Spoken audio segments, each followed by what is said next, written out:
Yeah, Jeannie, that's what everybody here is hoping for. They're hoping that Diana Greene will still be the superintendent by the end of this week. So I'll step out here so we can see what's going on. You got a couple of dozen people who've gathered here. A lot of those signs, "We heart Dr. Greene," "I support Superintendent Greene," folks who have gathered to support her through this time. And we've got, that ongoing situation over at Douglas Anderson. And as you mentioned, there's a really key meeting in that happening on Wednesday. So these folks want to make sure the district knows how they feel before those decisions on the course of action are made by the school board on Wednesday afternoon.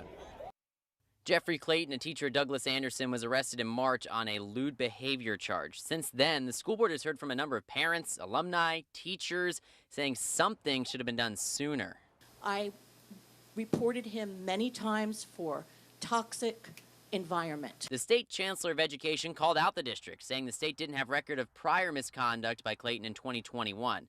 The district sent the state a copy of its reporting from that school year, showing that while the claim against Clayton was, quote, substantiated, it didn't rise to the level of sexual harassment.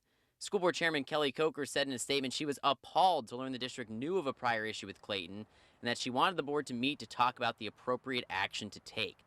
Former board member Elizabeth Anderson is hoping that action doesn't include firing Dr. Greene or her feeling pressure to resign. Asking the superintendent to take a fall for decades worth of a systemic problem is not going to be enough, and too many people have suffered not to see systemic change.